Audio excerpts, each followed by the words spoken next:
Hello all. இந்த வீடியோல நம்ம எத பத்தி தெரிஞ்சுக்க போறோம்னா, புர்ஜ் அல் அரப் கட்டும்போது அவங்க என்னென்ன மேஜரா இஷ்யூஸ் ஃபேஸ் பண்ணாங்க அண்ட் அத எப்படி சால்வ் பண்ணாங்க அப்படின்றது தான். ஸோ 2வதா பார்த்தீங்கன்னா, அந்த ஐலாண்ட சுத்தி உங்களுக்கு கல் இருக்குன்னு தெரிஞ்சிரும். இப்ப சென்டர்ல மண் இருக்கு.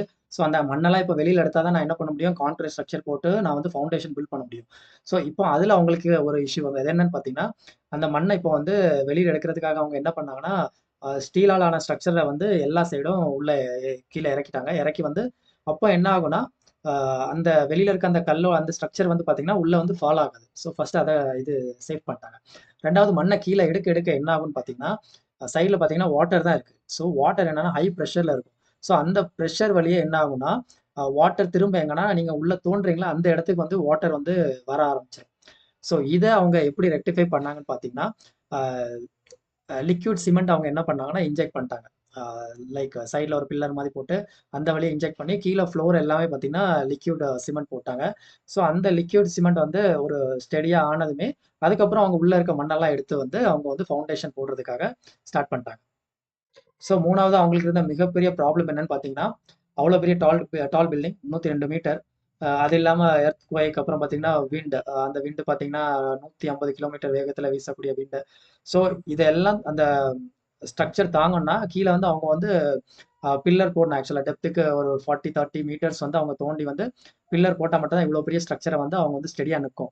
ஸோ அதுக்காக அவங்க வந்து கீழ ட்ரில் பண்ணி செக் பண்ணப்போ, அட்லீஸ்ட் சாலிட் ராக் இருக்கணும். அப்பதான் அந்த ஃபவுண்டேஷன் வந்து ஸ்ட்ராங்கா இருக்கும். பில்டிங் வந்து ஷேக் ஆகாது, கொலாப்ஸ் ஆகாது. ஸோ அவங்க தோண்ட தோண்ட என்னாச்சுன்னா, அவங்களுக்கு கிடைச்சதெல்லாம் பார்த்தீங்கன்னா, மண்ணு தான் கிடைச்சது. ஓகே அந்த மண்ண வச்சு ஏதாவது பண்ணலாமா அப்படின்னு யோசிச்சப்ப தான் அவங்களுக்கு எஃபெக்ட் ஆஃப் ஸ்கின் ஃப்ரிக்ஷன் அப்படின்ற ஒரு இது. ஸோ அது என்னன்னு பார்த்தீங்கன்னா, ஒண்ணும் இல்ல. ஒரு லாங் பைப் எடுத்துக்கோங்க. லாங் பைப் எடுத்துட்டு நீங்க வந்து கடல் பகுதியில அடிக்கும்போது, ஃபர்ஸ்ட் அடிக்கும்போது ரொம்ப ஃபாஸ்ட்டா போயிடும். ஆனா போக போக என்ன ஆகும்னா, அதுக்கு ஓரளவுக்கு மேல நீங்க என்னதான் அடிச்சாலும் அது வந்து கீழ இறங்காது. ஓகேங்களா? அதுதான். அது என்ன ஒண்ணும் இல்ல. அந்த சாண்டுக்கும் அந்த பைப்புக்குள்ள ஒரு ஃப்ரிக்ஷன் இருக்கும். ஸோ அந்த ஃப்ரிக்ஷன் வந்து எப்போ வந்து நீங்க அடிக்கிற ஃபோர்ஸ்க்கு ஈக்குவலா இருக்கோ, அப்போ வந்து அதுக்கு மேல அது வந்து கீழ இறங்கவே இறங்காது.